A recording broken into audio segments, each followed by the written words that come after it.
Kemudian, Nopeng kembali sambil mengucapkan ayat kursi. Ada apa, Peng?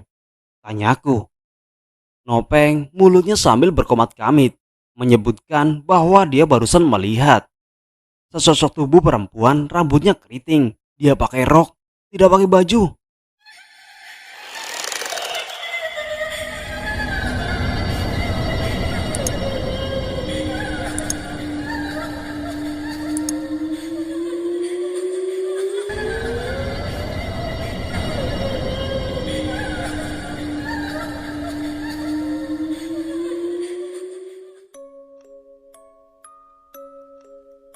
Aku langsung pucat dan terpaku. Dalam hatiku berkata, ya Tuhan, apalagi nih? Keluhku. Nopeng di tengah kepanikannya berkata, Dai, kita ke bawah yuk. Mana tahu itu mayat yang dibuang orang. Kita selamatkan jasadnya. Ajak si Nopeng. Dan tanpa pikir panjang, aku langsung menjawab. Peng, tunggu dulu. Tadi kau bilang pakai rok kan? Mana mungkin ada pendaki gunung pakai rok, Peng? Mana tahu itu jebakan makhluk halus di sini. Kita berdoa saja, Peng. Mudah-mudahan Tuhan memberi jalan keluar pada kita. Lalu aku sambil terus memohon agar tidak dihantui makhluk gunung. Nopeng yang tetap mengambil posisi mencari jalan keluar dari gunung yang mulai menakutkan ini.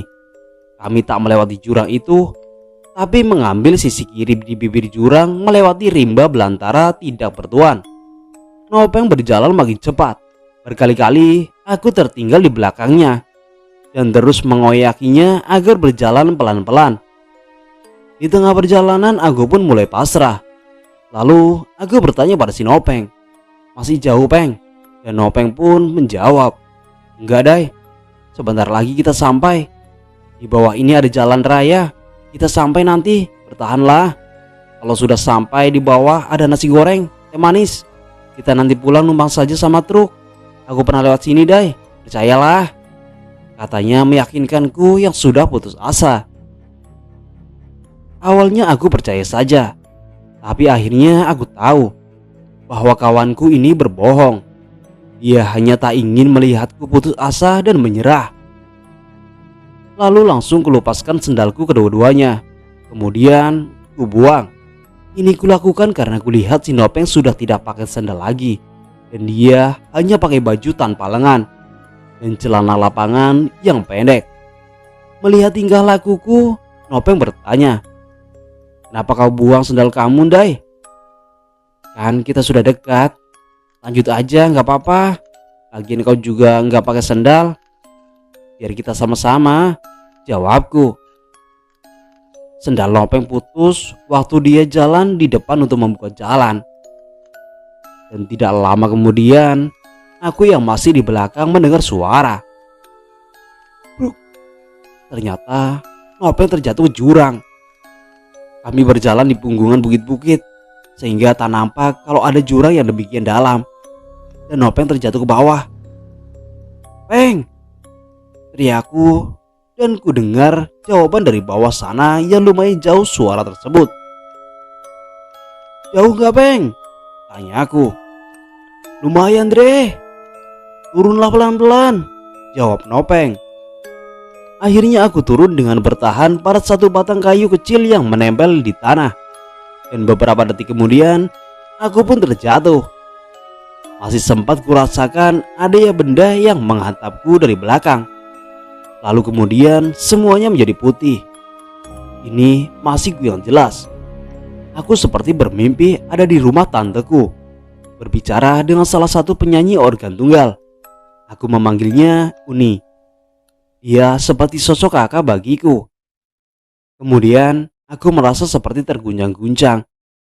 Ku rasakan mataku agak terbuka. Kulihat ada seorang di atas tubuhku yang mencoba membangunkan dan memanggilku. Dai, Dai, bangun, jangan mati, ucapnya. Dan aku pun menjawab, oh kak, ada apa? Bukan, Dai, kau lupa sama aku, kata suara tersebut. Ah iya, Angah kan, ada apa Ngah? Jawabku lagi. Ya ampun, Dai, sadarlah, aku Nopeng. Kawanmu, Nopeng Dai, kata Nopeng sambil mengguncang-guncang kepalaku. Oh iya, ada apa Peng? Kenapa? Syukurlah, kau nggak mati. Coba kau tengok sekeliling. Aku pun melihat sekelilingku. Melihat semuanya hijau.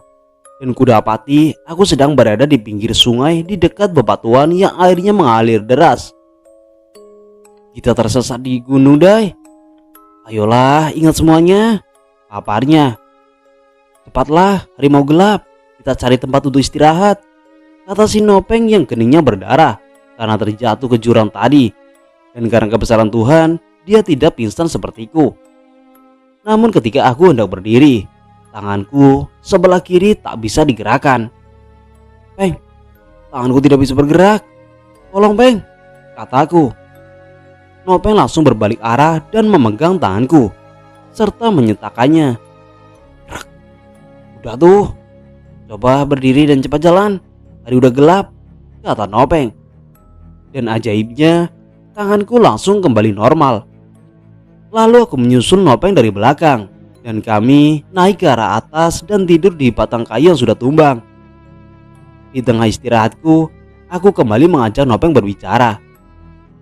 Peng, aku haus. Gimana nih? Ya, selama kami tersesat, kami tidak membawa golok, senter, baju ganti, sepatu, semuanya kami tinggalkan bersama ketiga rekan kami yang di bawah. Di dalam tas hanya ada tastel, garam, 3 siung bawang merah yang tidak sengaja terbawa, dan 2 batang rokok kretek, 2 saset extra jos yang habis kami makan. Tanpa air di tengah gelapnya rimba, aku merasa haus sekali. Udahlah Dai, istirahat aja dulu, besok aja minumnya. Atau kalau kamu berani turunlah ke bawah. Di bawah ada sungai, minumlah. Kalau aku tak berani Dai. Aku pun hanya terdiam mendengar jawaban kawanku. Tiba-tiba aku langsung kebelat pipis. Dan timbullah ide untuk minum air kencingku sendiri. Tanpa menunggu lama-lama, tanganku sudah penuh air kencing. Dan langsung ku minum semuanya. Ini nyata. Dan juga kuceritakan pada salah satu wartawan yang meliput ketika aku berhasil keluar dari cengkeraman rimba Merapi. Akhirnya, setelah kita membaca kisah menegangkan dalam 3 bagian artikel sebelumnya, inilah akhir dari kisah petualangan 2 anak SMA yang tersesat selama 7 hari di Gunung Merapi, yang ditulis oleh Muhammad Andre Raberta dari Padang, Sumatera Barat.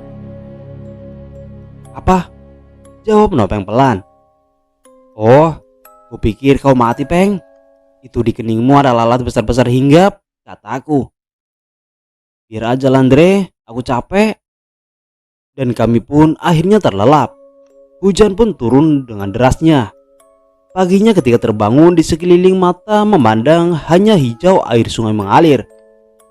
Di sini aku masih melewati jalan-jalan yang semakin terjal. Fisik sudah sangat lemah, tangan bengkak, entah beberapa puluh duri yang masuk ke tangan kami. Kaki pun juga bengkak karena menempuh medan berat tanpa alas kaki. Terutama kawanku Nopeng. Celana yang dia kenakan pertama kali mulai mendaki gunung ini terlihat pas di pinggang. Namun saat itu sudah hampir turun setengah. Teriak-teriakan minta tolong sudah jarang kami keluarkan. Berjalan terus menatap dan berharap ada setitik asa di hari keempat ini. Kami melewati jalan-jalan rimba. Nopeng paling depan. Dan selalu cepat jalannya. Aku terus tertinggal di belakang. Barangkali ini yang membuat kami rajin perang mulut. Hingga kami bertemu lagi dengan jurang yang tidak begitu tinggi. Air mengalir deras ke bawah. Disinilah aku dan Nopeng terpisah hampir 2 jam. Nopeng yang jalan pertama mencoba mendaki sisi jurang sebelah kiri. Karena kemampuan climbingnya baik, ia pun lolos ke atas sisi jurang tersebut dengan berpegangan pada rumput yang tumbuh di sisi jurang tersebut. Namun aku masih tetap di bawah.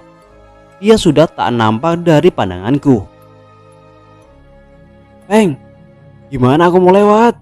Jalan ke atas rumputnya sudah tak kuat lagi, teriakku. Lewat aja dari sungai itu Ndre, "Lompat aja," jawab Nopeng dengan suara menggigil.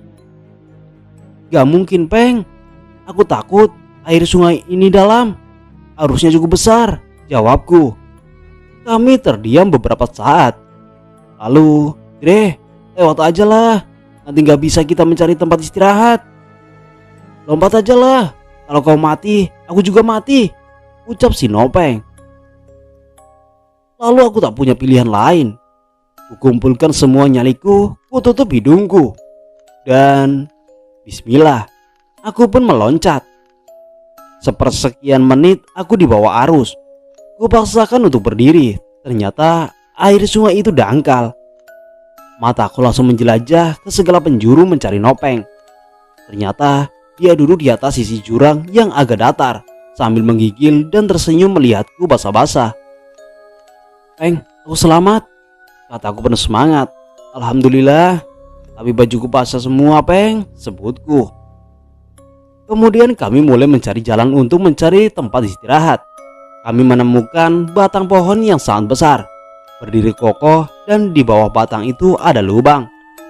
Langsung saja kami memutuskan di tempat ini untuk beristirahat. Dengan kondisi yang semakin melemah, namun anehnya kalau dipaksakan tubuh ini terasa kuat saja. Nopeng langsung tertidur. Maklum, dia pimpin jalan sambil sesekali mengigau. Dia memanggil ibunya. Dan aku masih belum bisa tertidur saat itu. Aku duduk menangis sejadi-jadinya. Lalu ku keluarkan skraf di kepalaku. Ku sapu semua air mataku hingga skraf itu basah. Aku ikat ke salah satu batang pohon yang ada di tempat kami akan tidur malam ini. Dalam hati berkata, jika nanti aku mati di perjalanan ini, maka skraf ini adalah bukti bahwa aku pernah tersesat di gunung ini. Lalu aku tertidur. Malam itu lumayan tenang tidur kami. Hingga hari kelima, aku lagi-lagi patah semangat, pasrah, dan merasa tak mampu lagi untuk melanjutkan perjalanan.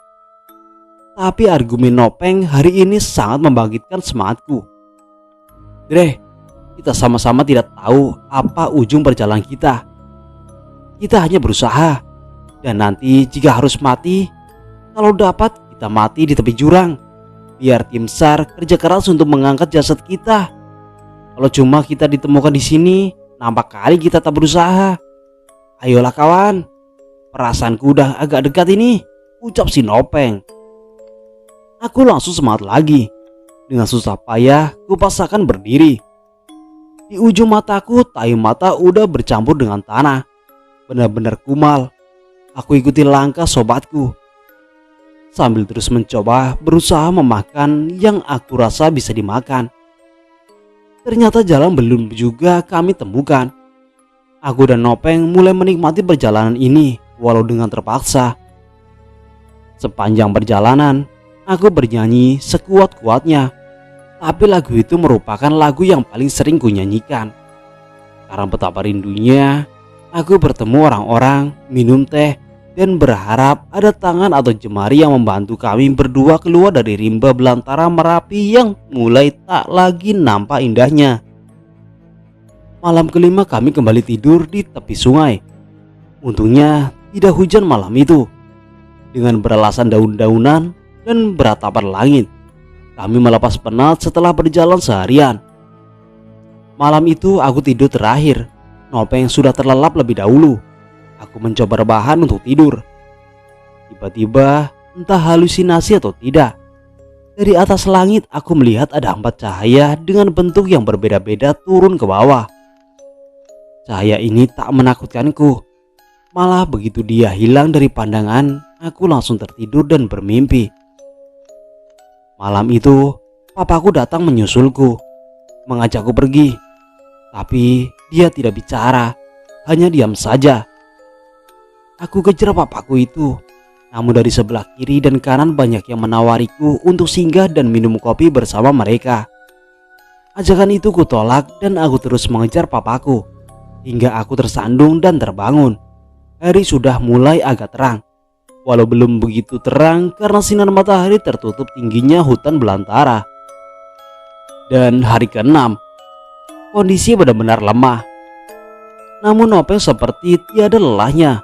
Dia tetap semangat memotivasiku untuk terus bertahan hidup. Tiada pilihan. Perjalanan pun dilanjutkan dan kami tetap mengikuti arah sungai. Namun hari ke-6 itu, sekitar 3 jam perjalanan, aku dan Nopeng dapat merasakan hangatnya sinar mentari penuh. Aku makin kuat bernyanyi, seolah-olah yakin akan adanya kehidupan dan aku masih diberi kesempatan untuk hidup. Begitu juga si Nopeng.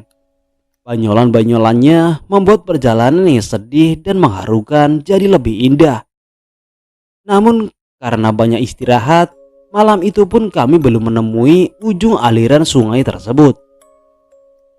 Kami menemukan banyak batang pisang di hari ke-6 itu. Aku yang begitu semangat mengambil pisang tersebut. Namun di dalamnya banyak sekali benda-benda keras seperti batu kecil dan tidak bisa dimakan.